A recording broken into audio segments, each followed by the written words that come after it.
నమస్తే welcome to Sri paper news. ముందుగా headlines. Minority శాఖపై ముఖ్యమంత్రి చంద్రబాబు నాయుడు సమీక్ష. మైనార్టీలకు లబ్ధి జరిగేలా వక్ఫ్ భూములను అభివృద్ధి చేయాలని అధికారులకు ఆదేశం. తిరుమల లడ్డు ప్రసాదం అపవిత్రంపై టీడీపీలో శాంతి హోమం నిర్వహించిన ఆగమ శాస్త్ర పండితులు.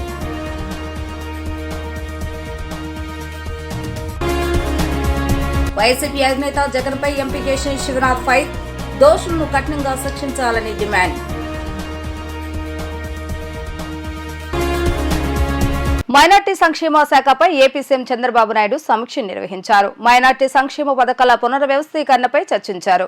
కడప, హజ్ హౌస్, గుంటూరు క్రిస్టియన్ భవన్ ని పూర్తి చేయాలని అధికారులను సీఎం ఆదేశించారు. నూరు భాషా కార్పొరేషన్ ఏర్పాటు చేయాలని నిర్ణయించారు. ఇమాములకు 10,000 రూపాయలు, మౌజాన్లకు 5,000 రూపాయల గౌరవ వేతనం ఇవ్వాలని నిర్ణయించారు. మైనార్టీలకు లబ్ధి జరిగేలా వక్ఫ్ భూములను అభివృద్ధి చేయాలని అధికారులను ఆదేశించారు. తిరుమల స్వామివారు లడ్డులో కల్తీ వ్యవహారంపై ప్రాయశ్చిత కార్యక్రమాలు ముగిశాయి. సంప్రోక్షణ చర్యలో భాగంగా ఆలయ యాగశాలలో శాంతి హోమం చేపట్టారు. లడ్డుపోటు విక్రయశాలలో వాస్తుశుద్ధి చేపట్టారు. తిరుమల లడ్డు ప్రసాదం అపవిత్రంపై టీటీడీ శాంతి హోమం నిర్వహించింది. శ్రీవారి ఆలయంలోని బంగారు బావి వద్ద యాగశాలలో శాంతి యాగం చేపట్టిన టీటీడీ 3 హోమగుండాలు ఏర్పాటు చేసి శాస్త్రోక్తంగా హోమాన్ని చేపట్టింది. హోమంలో 8 మంది ఆలయ అర్చకులు, 3 ఆగమ సలహాదారులు పాల్గొన్నారు. ఉదయం 5:40 శాంతిమూరు మొదటి గంట తర్వాత 2వ గంటలోపు శాంతి హోమం ముగిసింది.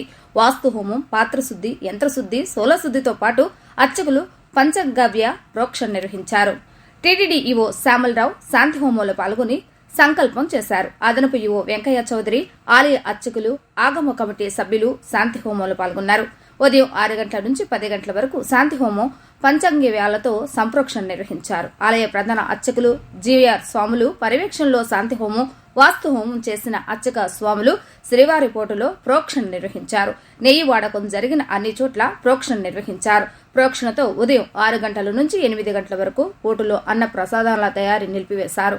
ప్రత్యేక గంట తర్వాత పోర్టు సిబ్బంది శ్రీవారికి అన్నప్రసాదాలు తయారీ ప్రారంభించారు. శాంతి హోమం తర్వాత ఆవాహన చేసుకుని ఆ దినుసులని స్వామివారి దగ్గర పెట్టి అనంతరం కుంభ ప్రోక్షణ అర్చకులు నిర్వహించారు.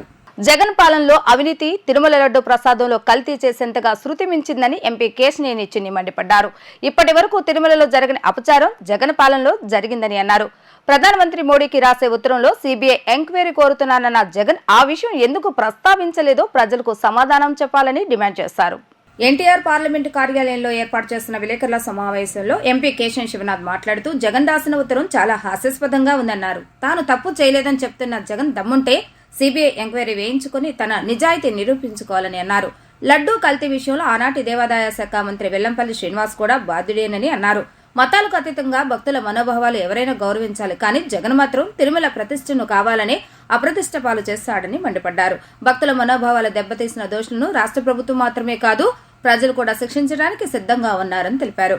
అందుకే కొన్ని ప్రజా సంఘాలతో కలిసి ప్రజలు జగన్ ఇంటి వద్ద నిరసన కార్యక్రమాలు చేపట్టారని తెలిపారు. జగన్ హయాంలో తిరుమల ఆలయంలో లడ్డూ కల్తీ విషయం ఒకటే కాదు, ఎన్నో అపచారాలు, ఘోరాలు జరిగాయి. వాటన్నిటినీ వెలికితీసి దోషులను కఠినంగా శిక్షించాలని అన్నారు. జగన్ హయాంలో రాష్ట్రంలో హిందూ దేవాలయాలపై, చర్చిలపై, మసీదులపై జరిగిన దాడులపై, ఆస్తుల ఆక్రమణపై కమిటీ వేసి దోషులను కఠినంగా శిక్షించాలని అన్నారు. హిందువుల మనోభావాలే కాదు, ముస్లింల మనోభావాలు, క్రైస్తవుల మనోభావాలు, సిక్కుల మనోభావాలు, సర్వమత మనోభావాలు చెడగొట్టి ఇతరులకు ఉన్నది ఒకటే డబ్బు డబ్బు డబ్బు. వీళ్ళ మతాలతో లేదు, పనులు లేదు, ఏటితో పని లేదు, డబ్బు డబ్బు డబ్బు. ఈ డబ్బుతో కల్తీ నెయ్యే. నిజంగా చూస్తే కల్తీ నెయ్యే. ఏం చెప్తాడు దానికి సమాధానం చెప్పడం. నిజంగా రిపోర్ట్ వచ్చింది, ఈ రిపోర్ట్ అబద్ధం, ఈ రిపోర్ట్ కల్తీ అని చెప్పగలిగాడా? దాని మీద సమాధానం చెప్పడం. చంద్రబాబు నాయుడు గారిని ఈయన ఒక లెటర్ రాస్తాడు. ఆ లెటర్లో చంద్రబాబు నాయుడు గారు వెంకటేశ్వర స్వామికి అపచారం చేశారంట. ఆయన అపచారం చేశారు, ఈయన కరెక్ట్ చేస్తున్నాడు. ఈయన రాసే లెటర్ చూస్తే ఒక హాస్యాస్పదం. ఒక ఎంక్వైరీ అడగడం, ఒక ఇది అడగడం అంటే ఏంటి? దేనికి భయపడుతున్నాం? పునః అడగమనండి, సిబిఐ ఎంక్వైరీ అడగమనండి, మేము సిద్ధంగా ఉన్నాం. అపచారం జరిగింది, ప్రతి ఒక్కళ్ళ మనోభావాలు దెబ్బతిన్నాయి, ఎవరైతే బాధ్యులైనారో వాళ్ళందరినీ శిక్షించాలి. తప్పకుండా ఈ ప్రభుత్వం ఏ దోషిని విడచిపెట్టకూడదు. దేశంలోనే ఆంధ్రప్రదేశ్కి తిరుమలకి ఉన్న ప్రతిష్టని కావాల్సుకుని దెబ్బతీశారు. ఇటువంటి వ్యక్తులు సమాజానికి పనికిరారు.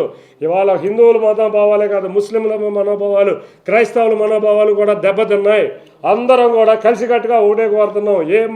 ఏ మతాన్నైనా గౌరవించాల్సిందే, గౌరవించకుండా ఎవరూ లేరు.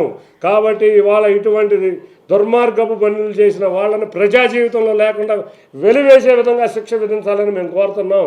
ఇంకా అసలు అందరం మనం తెలుసు, ఇవాళ తిరుమల దేవస్థానంలో ఇవాళ ఎక్కడైతే ఈ అపచారం జరిగిందో ఇటువంటి దగ్గర ఎన్నో ఘోరాలు జరిగినాయి. అటువంటి ఘోరాలన్నీ కూడా వెలికి తీయాలి. ఈ వెలికి తీసి ఇటువంటి దోషుల్ని శిక్షించాలి అని మేము చంద్రబాబు నాయుడు గారిని మేము అందరం కలిసి విన్నవించుకుంటున్నాం. అంతేకాకుండా జగన్, నీకు దమ్ముంటే నువ్వు జడ్జితో వేయించుకుంటావా, సీనియర్ జడ్జితో వేయించుకుంటావా, లేకపోతే సిబిఐ ఎంక్వైరీ అడుగుతావా, ఏదైతే అడుగు, వేయించుకో, తప్పు కాదని నిరూపించు. అంతేగాని ఊరికనే బురద రాజకీయం చేసినట్టు ఇక్కడ రాజకీయాలు చేసి కళ్ళు బొల్లి మాటలు చెప్పాలంటే ప్రజలు ఇవాళ నీ మాటలు నమ్మే పరిస్థితులు పోయినాయి. 2019లో ఒక్కసారి ఛాన్స్ అన్నావు, ఆ ఒక్క ఛాన్స్కే ప్రజలు విసిగిపోయారు, విరక్తి చెందారు. కాబట్టి వాళ్ళు నీకు మ్యాండేట్. ఇంకా నీకు సిగ్గులేదా? వాళ్ళు ఓడిపోయిన కాంచి ఎప్పుడు అధికారంలోకి వచ్చేద్దామా, ఎప్పుడు అధికారంలోకి వద్దామా అని ప్రతిరోజు అబద్ధమే. నీ జీవితమే ఒక అబద్ధం. జీవితం అబద్ధంతో పుట్టావు, అబద్ధంతో పెరిగావు. అన్నీ నీవు చేసేవన్నీ కూడా అబద్ధ పనులు.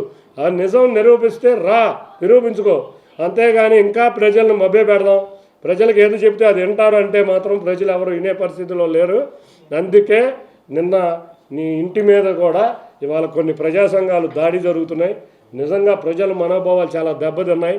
ఎవరైతే దోషులు ఉన్నారో ఇవాళ ప్రజలు నిజంగా ఎంత కోపంగా ఉన్నారంటే దాడులు చేయడానికి కూడా సిద్ధంగా ఉన్నారు. ఎందుకంటే అంత పవిత్రతను నువ్వు చెడగొట్టావు.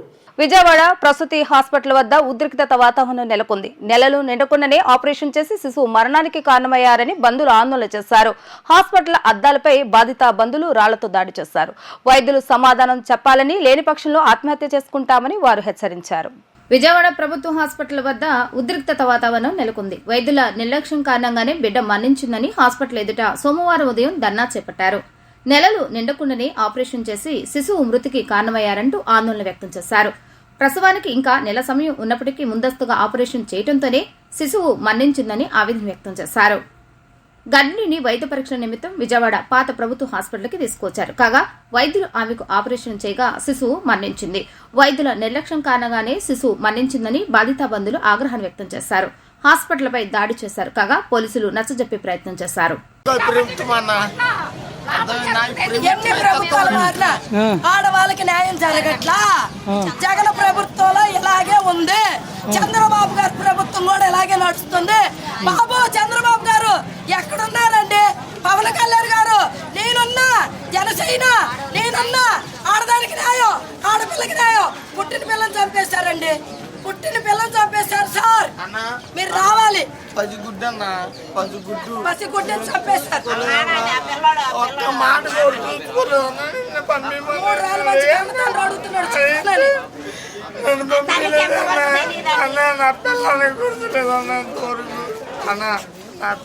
ఇప్పుడు గోరుబట్లో చుట్టి సార్, ఇప్పుడు డాక్టర్ అమ్మన్న మాట ఎన్నాళ్ళు మోస్తావే కడుపు చేయాల్సిన రూల్ మాకుంది. గోరు మూసుకొని రా, లోనకి తీసుకెళ్ళి. మేము పట్టలతో రాలా, మేము పేపర్లు తీసుకొని వచ్చాం, హాస్పిటల్ చూపించుకుంటానికి వచ్చాం. సరే మా దగ్గర ఏమీ లేవండి, బట్టలు కొడతా, ఒకళ్ళు వెళ్ళి తెచ్చుకోండి అని అన్నారు. అయినా పట్టాం చాలా వంకరగా మాట్లాడారు. అయినా పట్టాం, మేము ఇంటికి పంపించాం. అదేంటి వచ్చే నెల టెర్రర్ అయితే ఇప్పుడు చేస్తున్నారు ఏంటి అని అడిగాం. సమాధానం చెప్పాల్సిన అవసరం లేదంద డాక్టర్ అమ్మ. మీకు తెలుసా మాకు తెలుసా ఉంది. లోనకి తీసుకెళ్ళింది.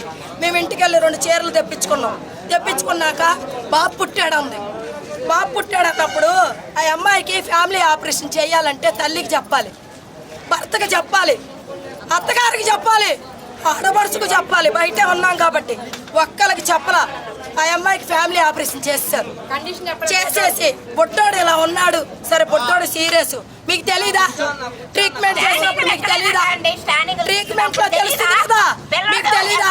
రిపోర్ట్ లో ఉంటుంది కదా, బేబీ హెల్తీగా పుట్టాడు, బేబీ బతకడని మీకు తెలుసు కదా. బేబీ బతకడని మీకు తెలిసినప్పుడు ఫ్యామిలీ ఆపరేషన్ ఎలా చేసావు? కానీ ఒకటే, మాకు న్యాయం కావాలి. డాక్టర్లు మంచి వాళ్ళు కాదు, డాక్టర్ల వల్ల మేము దెబ్బతిన్నాం. లేబర్ కట్టించారు అంటున్నారు, కానీ లేబర్ కాదు. మగ పిల్లాడు పుడితే 1000, ఆడపిల్ల పుడితే 500.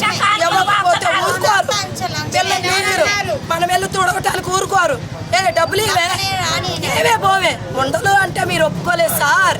మమ్మల్ని ఏమే వేసే లంచాలు కూడా పిలుస్తారు.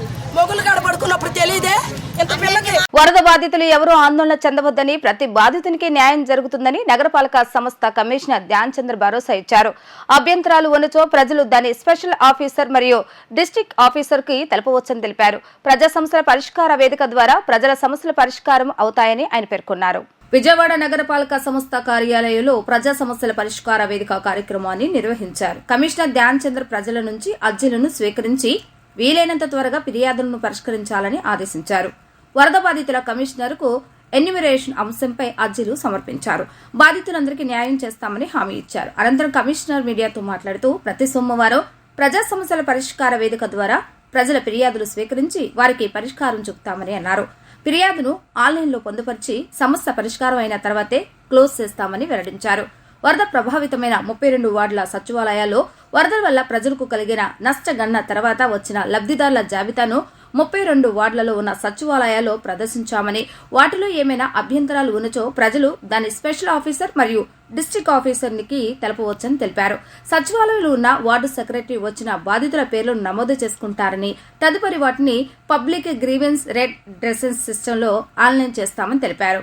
దాదాపుగా చాలా మంది పేరు కూడా ఉన్నట్టు కూడా చెప్పడం జరిగింది. కొంతమంది ఎక్కడెక్కడ మిస్ అయిందో వాళ్ళని కూడా మన సచివాలయం స్టాఫ్, అలాగనే ప్రతి వార్డుకు కూడా ఒక జిల్లా స్థాయి అధికారి పెట్టడం జరిగింది. ప్రతి సచివాలయంలో కూడా తహసీల్దార్స్ పెట్టడం జరిగింది. వాళ్ళందరూ కూడా వెరిఫై చేసి గ్యాప్స్ ఏమైనా ఉంటే డీటెయిల్స్ తీసుకోవడం జరుగుతూ ఉంది. ఈ రోజు కూడా ఈ యాక్టివిటీ జరుగుతూ ఉంది. సో ఎవరైనా ఏమైనా ఇష్యూ ఉంటే సచివాలయం స్థాయిలో సోషల్ ఆడిట్ చేయమని ఆనరబుల్ సీఎం గారు ఇన్స్ట్రక్షన్స్ ఇవ్వడం జరిగింది. ఆ ఇన్స్ట్రక్షన్స్ మేరకు ఇప్పుడు పీజీఆర్ఎస్ మాడ్యూల్ కూడా ఓపెన్ చేయడం జరిగింది. ఎవరైనా వచ్చిన పెటిషనర్ కూడా అక్కడ సచివాలయానికి వచ్చినా, లేదంటే వాళ్ళ పీజీఆర్ఎస్ లింక్ నొక్కి అక్కడ ఎంటర్ చేసిన ఆ ఎంటైర్ పెటిషన్ అనేది పీజీఆర్ఎస్లో ఎంటర్ తీసుకుని అది కేస్ బై కేస్ మెరిట్ చూసుకుని ఫీల్డ్ విజిట్ తర్వాత కన్ఫర్మ్ చేయడం జరుగుతుంది. సో ఇప్పుడు వచ్చే వీక్లో కూడా కంటిన్యూస్లీ వచ్చే అప్లికేషన్స్ని కూడా విత్ ఇన్ ఎస్ఎల్ఏ మనం అందరూ కూడా కిందున్న స్థాయి అధికారులు కూడా విత్ ఇన్ ఎస్ఎల్ఏ క్లోజ్ చేయడానికి అన్ని చర్యలు కూడా తీసుకుంటున్నాము.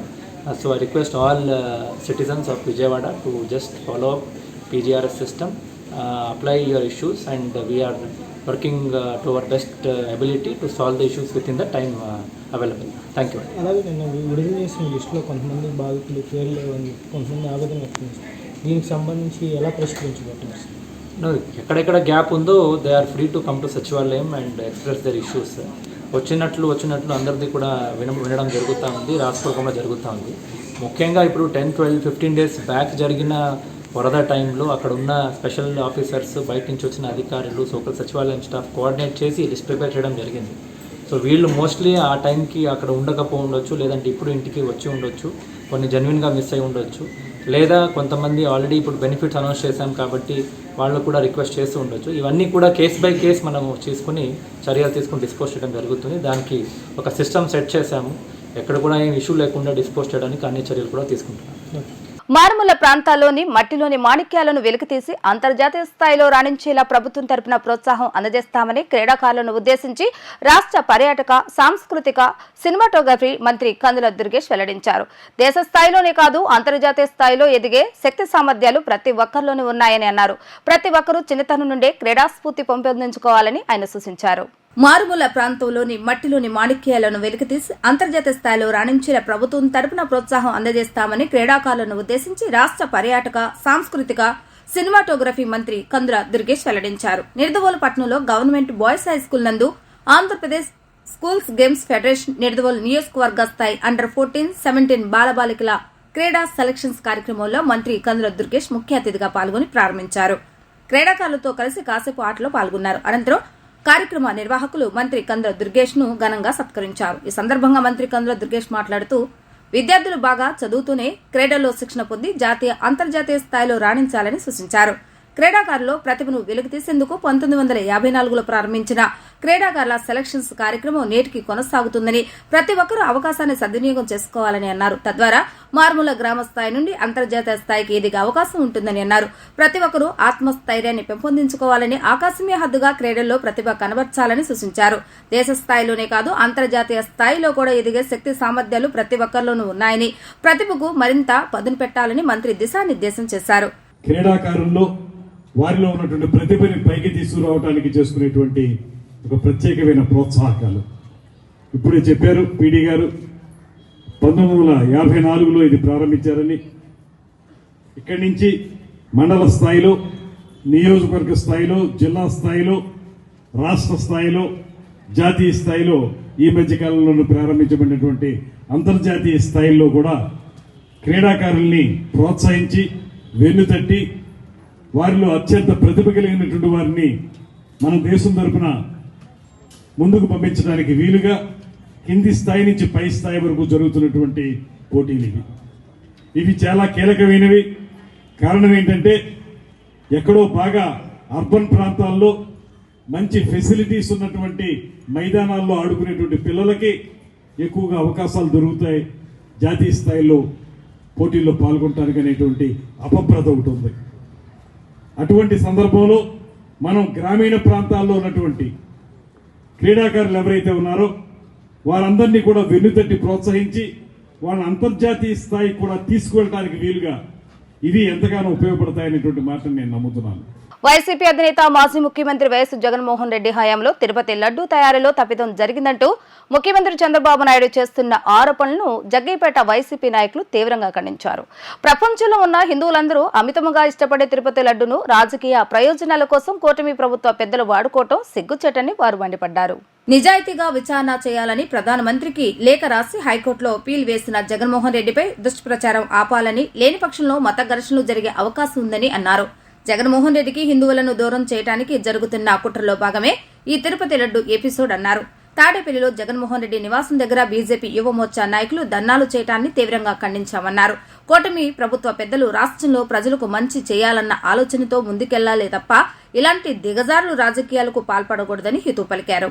తిరుపతి లడ్డు మనం అందరం కూడా, హిందువులందరూ కూడా ఏ దేశంలో ఉన్నా ఎక్కడున్నా కూడా ఒక తిరుపతి లడ్డూని, ఒక ప్రసిద్ధిగాంచినటువంటి ఆ లడ్డూని కళ్ళకద్దుకొని ప్రసాదంగా తీసుకొని వారి యొక్క ఆనందాన్ని పొందుతారు.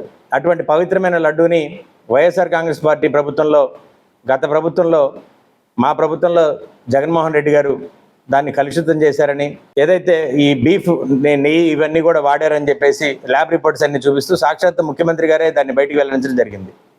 మరి నిన్న జగన్మోహన్ రెడ్డి గారు స్పష్టంగా చెప్పారు. దాని మీద హైకోర్టులో పిల్ కూడా వేశారు. పార్టీ తరఫున కానివ్వండి, ఎంపీ అలాగే మన సుబ్బారెడ్డి గారు కానీ, తర్వాత అంతకుముందు బోర్డు చైర్మన్గా చేసినటువంటి బొమ్మన కరుణాకర్ రెడ్డి గారు కానీ, ఏదైనా ఉంటే విచారణ చేయించమంటున్నారు, సిట్టింగ్ జడ్జితో చేయమంటున్నారు. ప్రధానమంత్రి మోడీ గారికి లేఖ రాశారు. అదేవిధంగా సుప్రీంకోర్టు సీజే గారికి లేఖ రాస్తానన్నారు.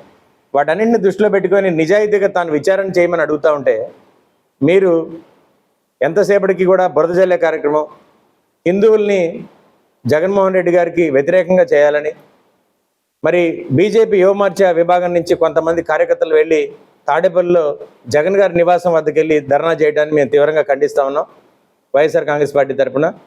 దాని మీద మీరు నిజాయితీగా దాన్ని బయటికి తీయండి. ఏదైనా సరే అప్పుడున్న పాలక వర్గంలో నిర్ణయాలు ఏదైనా తీసుకున్నా ఆ ట్రస్ట్ బోర్డుకి సంబంధించి మాత్రమే ఉంటాయి తప్ప నెయ్యి ఎవరి దగ్గర కొంటున్నారు, అక్కడ పిండి ఎవరి దగ్గర కొంటున్నారు, పంచదార ఎవరి దగ్గర కొంటున్నారు అనేది ముఖ్యమంత్రి దాకా రాదు. ఆ బోర్డుకి ఒక ప్రతిపాదిత సంస్థ, అది దానికి ఒక ప్రత్యేకమైనటువంటి స్థానం ఉంది. అది స్వయం ప్రతిపత్తిగా సుమారుగా కొన్ని వందల సంవత్సరాలుగా ఆ లడ్డూని మనం అందరూ కూడా పూర్వం నుంచి కూడా అందరూ కూడా ఆ లడ్డూని తీసుకోవడం జరుగుతుంది. దానికి ఒక ల్యాబ్ను కూడా ఉంది. ఆ ల్యాబ్ 6 నెలలకు ఒకసారి కేంద్రం నుంచి వచ్చే ల్యాబ్ సంస్థలు కూడా వాటి మీద రిపోర్ట్స్ అవి తీసుకుంటూ ఉంటాయి. ప్రతి ట్యాంకర్ని 3 సార్లు తనిఖీ చేసి ఆ ట్రస్ట్ బోర్డులోకి ఎంటర్ అయ్యేటప్పుడే ఆ ల్యాబ్లో పాస్ అయితేనే ఆ ట్యాంకర్ని, నెయ్యి ట్యాంకర్ లోపలికి వెళ్తుందని, లడ్డూ తయారీలో ఉపయోగిస్తామని స్పష్టంగా మరి జగన్మోహన్ రెడ్డి గారు చెప్పడం జరిగింది. గత 4 రోజుల నుంచి మన రాష్ట్రంలో విపత్కరమైన పరిస్థితులు, ఎందుకంటే విభిన్నమైన పరిస్థితులు కనబడుతున్నాయి. అది ఏంటంటే కోట్లాను మంది పూజించే దేవుడు శ్రీ వెంకటేశ్వర స్వామి మీద అభియోగం మోపి, ఆ అభియోగంలో ప్రసాదంలో ఆవు కొవ్వు అని చెప్పి, పంది కొవ్వు అని చెప్పేసి చాలా దురదృష్టకరమైనటువంటి వ్యాఖ్యలు ఒక రాష్ట్ర ముఖ్యమంత్రి చంద్రబాబు నాయుడు గారు చేయటం చాలా విచారకరం. ఇది కోట్లాను మంది హిందువుల యొక్క మనోభావాలను దెబ్బతీయటంగా కనబడుతుంది. అంటే వెంకటేశ్వర స్వామి గుడికి రావద్దని చెప్పి తెలియజేయటమా, లేకపోతే జరిగినటువంటి నష్టాన్ని పూడ్చడానికి సంప్రోక్షణ కార్యక్రమాలు చేయటమా అనేది తెలియట్లేదు. ఈరోజు ఈ టీడీపీ గవర్నమెంట్లో సాక్షాత్తు ముఖ్యమంత్రి గారి బాధ్యత లేకుండా మరి ఈ తిరుపతి లడ్డు విషయంలో కోట్లాది మంది హిందువుల మనోభావాల్ని దెబ్బతీసే విధంగా ఆయన కానీ, ఆయన తర్వాత పవన్ కళ్యాణ్ గారు కానీ, వాళ్ళ ఎమ్మెల్యేలు కానీ చాలా అడుగులుగా మాట్లాడుతూ ఏమీ తేలకుండానే సంప్రోక్షణలని రకరకాలుగా చేస్తున్నారు. సో వాటన్నిటిని కూడా మేము ఖండిస్తున్నాము. జగన్మోహన్ రెడ్డి గారు 100% ఈ విషయంలో పార్టీ తరఫున హైకోర్టులో పిల్లి వేయించారు. దేనికైనా సిద్ధం ఉంటున్నారు. గవర్నమెంట్ మీ చేతిలో ఉంది కాబట్టి దేనికైనా విచారణకు సిద్ధం ఉంటున్నారు. దోషులు తేలితే తేల్చమంటున్నారు. ఏదైనా స్వయం ప్రతిపత్తి గల బోర్డు, టీటీడీలో బోర్డు అనేది స్వయం ప్రతిపత్తి గల బోర్డు. గవర్నమెంట్కి ఆ బోర్డుకి సంబంధం ఉండదు. ఆ బోర్డులో చాలామంది బీజేపీ మినిస్టర్లు రిఫర్ చేసిన బీజేపీ వాళ్ళ బోర్డు మెంబర్స్ కూడా ఉన్నారు. ఆ బోర్డు నిర్ణయం తీసుకుంటుంది కానీ జగన్మోహన్ రెడ్డి గారు నిర్ణయం తీసుకోండి ఇదంతా కూడా. మరి ఆ గతంలో టీడీపీ గవర్నమెంట్లో కూడా ఏదైనా తేడా వచ్చినప్పుడు కొద్దిగా వెనక్కి పంపించడం, ఒక 18 ట్యాంకర్లు వెనక్కి పంపించేశారంట. అలానే వైసీపీ గవర్నమెంట్లో కూడా కొన్ని ట్యాంకర్లు వెనక్కి పంపించడం జరిగింది. అంతేగాని ఇప్పుడు దేనికైనా విచారణ చేద్దాం అంటే ఏమీ తేలకుండా ఇప్పుడు ఆల్రెడీ చెన్నైలో ఉంది ఏది ల్యాబ్, అక్కడ చేయించుకుని ఎక్కడో గుజరాత్కి వెళ్ళి చేయించాల్సినంత అవసరం ఏముంది? ఎక్కడో రిపోర్ట్ తీసుకొచ్చి 2 నెలల క్రితం రిపోర్ట్ చేసి ఇప్పటిదాకా బయటికి ఎందుకు పెట్టలేదు? ఇది సున్నితమైన విషయం. సరే ఏదన్నా ఉంటే సున్నితమైన విషయం, దీన్ని బాధ్యత గల ముఖ్యమంత్రి గారు. కానీ ఇవాళ హిందువుల మనోభావాల్ని దెబ్బతీసే విధంగా సంప్రోక్షణలని అయ్యని ఏమీ తేలకుండానే చేయటం అనేది చాలా దురదృష్టకరం. విజయవాడ పరిసర ప్రాంతాల్లో నివసిస్తున్న పేద ప్రజలకు Mother Teresa power of Mamaji foundation వారి ఆధ్వర్యంలో ప్రతి ఆదివారం అన్నదాన కార్యక్రమం నిర్వహిస్తున్నట్లుగా సంస్థ ఫౌండర్ పీట్ల శిరీష తెలిపారు. ఈ సందర్భంగా ఆమె మాట్లాడుతూ తాను ఎన్నో కష్టాలు ఎదుర్కొని ఈ సంస్థ ఏర్పాటు చేస్తానని అన్నారు. చదువుకునేటప్పుడు తనకి సహాయం చేసిన ప్రతి ఒక్కరికి కృతజ్ఞతలు తెలిపారు. తాను పడిన కష్టానికి ఈ సంస్థ ఫలితమని భావిస్తున్నానని అన్నారు. దూర ప్రాంతాల నుంచి ప్రభుత్వ హాస్పిటల్కి వచ్చే వారి సంఖ్య ఎక్కువగా ఉన్న నేపథ్యంలో తమ సంస్థ ద్వారా ప్రతి గురువారం లేదా ఆదివారం అన్నదాన కార్యక్రమం నిర్వహిస్తున్నట్లుగా తెలిపారు. Mother Teresa power of Mammaji foundation ఇది పెట్టడానికి రీజన్ ఏంటంటే, నా లైఫ్లో ఎన్నో కష్టాలు పడ్డాను. నాకు చాలామంది నేను చదువుకునేటప్పుడు కానీ, నేను పెరిగేటప్పుడు కానీ చాలామంది నాకు హెల్ప్ చేశారు. మరి ఆ రోజు వాళ్ళు చేయబట్టే ఈరోజు నేను ఇలా ఉన్నానని నేను చెప్పుకోవచ్చు. నాకు ప్రత్యేకంగా వాళ్ళకి హృదయపూర్వక ధన్యవాదాలు తెలియజేసుకుంటున్నాను. నాకు చదువుకునేటప్పుడు చాలా హెల్ప్ఫుల్గా ఉండి షేక్ ఫక్రుద్దీన్, షేక్ ఫర్జానా గారు నన్ను ఎంతో ప్రేమించి వాళ్ళు చాలా చక్కగా నన్ను ఒక షెల్టర్ ఇచ్చి షేక్ ఫక్రుద్దీన్, షేక్ ఫర్జానా గారు వాళ్ళకి నా తరపున, ఈ ఫౌండేషన్ తరపున హృదయపూర్వక ధన్యవాదాలు తెలియజేసుకుంటున్నాను. అలాగే సూర్య కంపెనీ పిడుగురాళ్ళ శ్రీనివాసరావు గారికి నా హృదయపూర్వక ధన్యవాదాలు తెలియజేసుకుంటున్నాను. మరి ఆ రోజు నాకు చాలా హెల్ప్ఫుల్గా ఉన్నారు అవసరమైనప్పుడు వాళ్ళిద్దరూ. అలాగే మా కాలేజీ లెక్చరర్ అయిన నా శ్రీకాంత్ సార్ కూడా నాకు ఎంతో ప్రేమించారు. చదువుకునేటప్పుడు కానీ నాకు ఏమైనా ఎడ్యుకేషన్ పరంగా కానీ చాలా హెల్ప్ చేశారు. హృదయపూర్వక ధన్యవాదాలు తెలియజేసుకుంటున్నాను. అలాగే మా తాతయ్య గారు కూడా ఉన్నారు నా పక్కన. మా తాతయ్య గారు కూడా మరి చిన్నప్పటి నుంచి నాకు హెల్ప్ఫుల్గానే ఉన్నారు. తాతయ్య గారికి హృదయపూర్వక ధన్యవాదాలు తెలియజేసుకుంటున్నాను. ఈరోజు Mother Teresa power of Mammaji foundation నేను పడిన కష్టాలకే ఇది ఫలితమని నేను చెప్పగలుగుతున్నాను. ఈరోజు విజయవాడలో చూస్తూ ఉన్నాము చాలామంది, ప్రత్యేకంగా గవర్నమెంట్ హాస్పిటల్ దగ్గర పెట్టడానికి రీజన్ ఏంటంటే చాలామంది దూర ప్రాంతాల నుంచి వస్తూ ఉంటారు.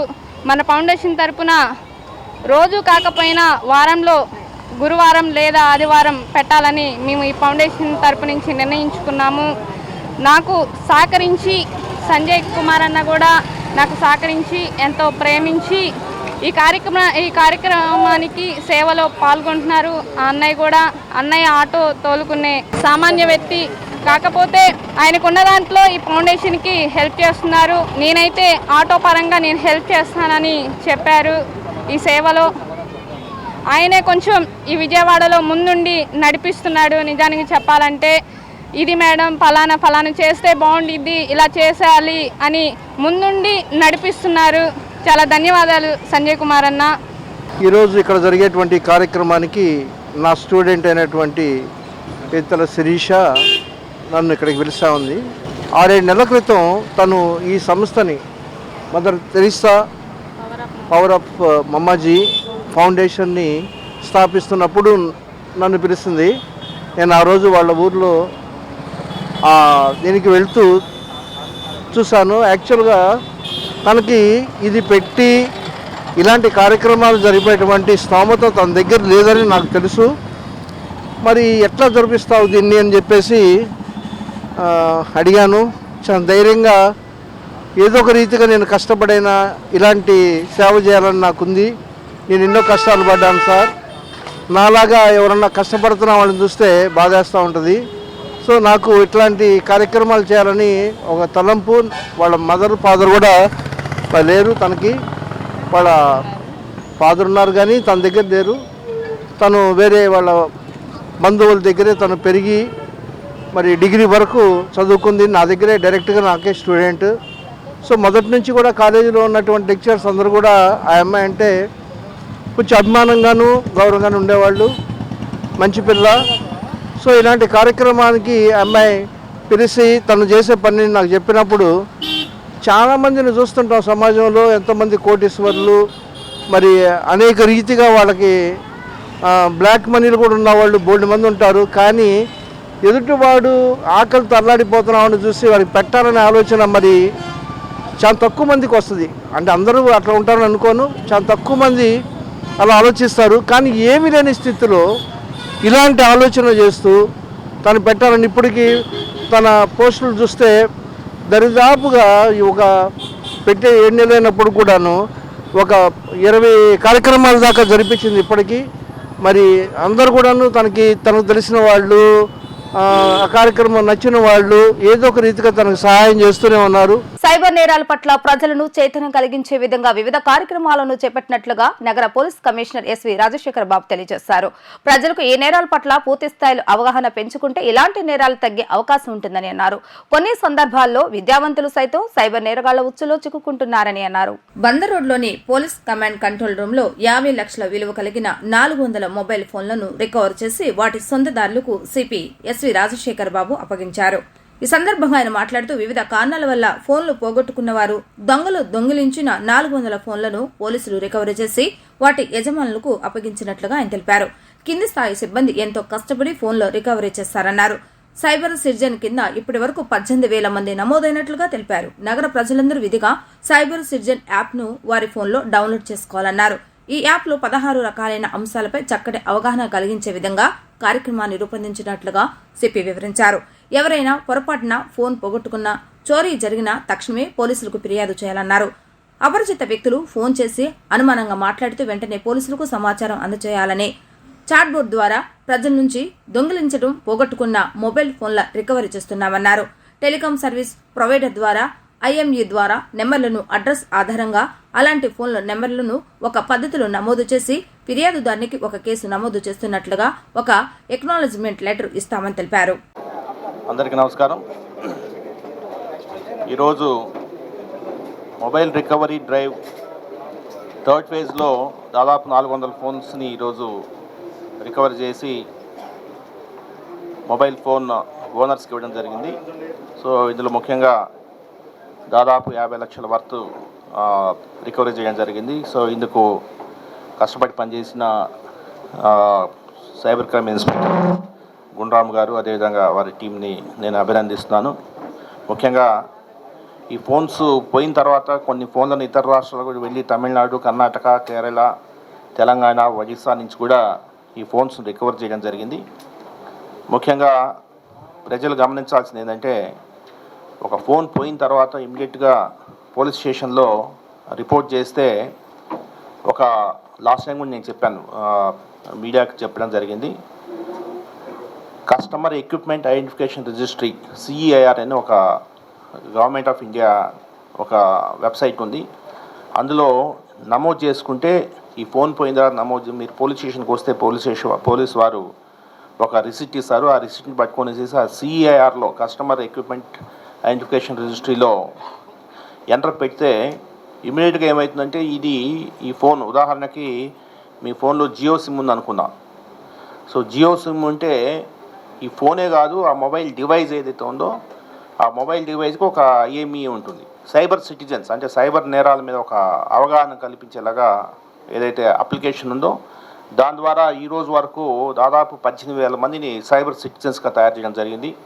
సో ఈరోజు అంటే ఏ సందర్భం వచ్చినా, ఒక ఫంక్షన్ కావచ్చు, ఒక అపార్ట్మెంట్ కావచ్చు, ఒక పండగ కావచ్చు, లేదంటే ఒక సమూహం కావచ్చు, ఎవరు వచ్చినా కూడా ఇమీడియట్గా ఈ సైబర్ అవేర్నెస్ క్రియేట్ చేయాలనే ఉద్దేశంతో పోలీస్ శాఖ ముందుకు పోతుంది. నెక్స్ట్ ఫ్యూ డేస్లో, అంటే నెక్స్ట్ 2-3 మంత్స్ టార్గెట్లో మనము ఆల్మోస్ట్ 3 to 4 lakh మెంబర్స్ని, విజయవాడ పౌరుల్ని సైబర్ సిటిజన్స్గా తయారు చేసే బృహత్కరమైన కార్యాచరణ చేపట్టి ముందుకు పోతున్నాం. అందులో భాగంగానే ఇందులో కూడా మనకు మీరు చూస్తే ఇక్కడ ఒక క్యూఆర్ కోడ్ ఇవ్వడం జరిగింది. ఆ క్యూఆర్ కోడ్ని స్కాన్ చేసుకుంటే ఆ క్యూఆర్ కోడ్లోంచి ఆ సైబర్ సిటిజన్ అప్లికేషన్ డౌన్లోడ్ అవుతుంది.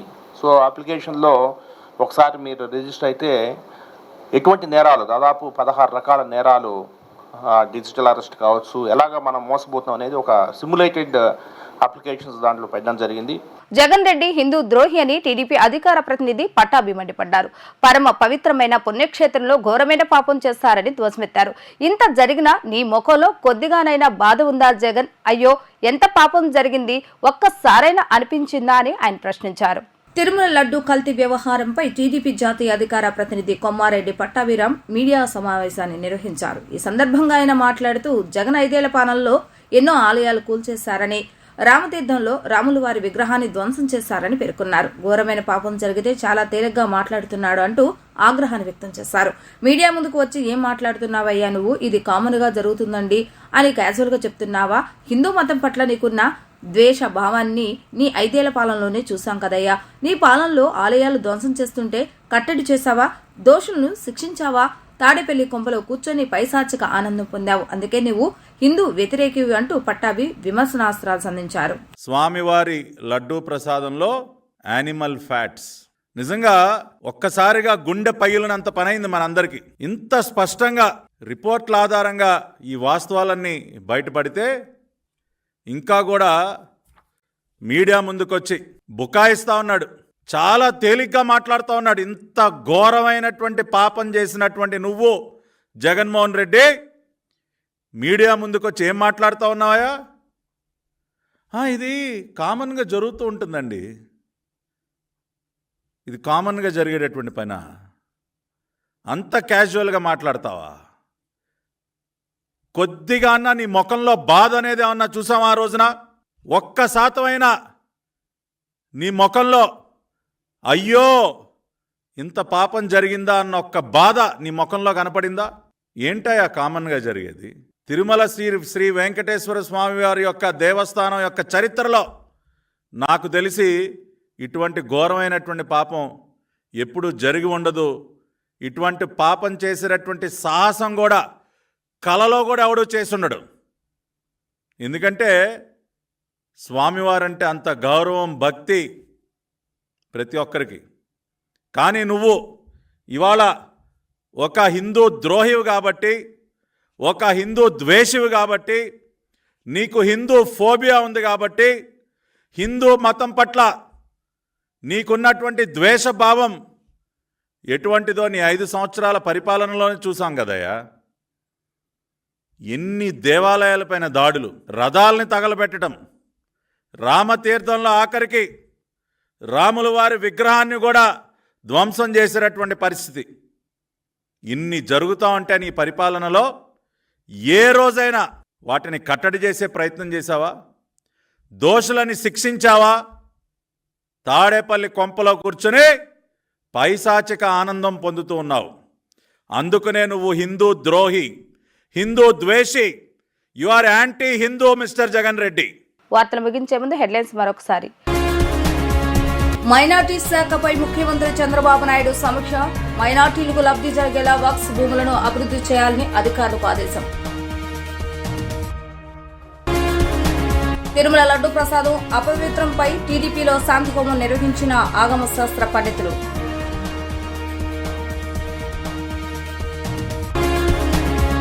వైసీపీ అధినేత జగన్పై ఎంపీ కేశవ్ శివనాథ్ ఫైర్. దోషులను కఠినంగా శిక్షించాలని డిమాండ్.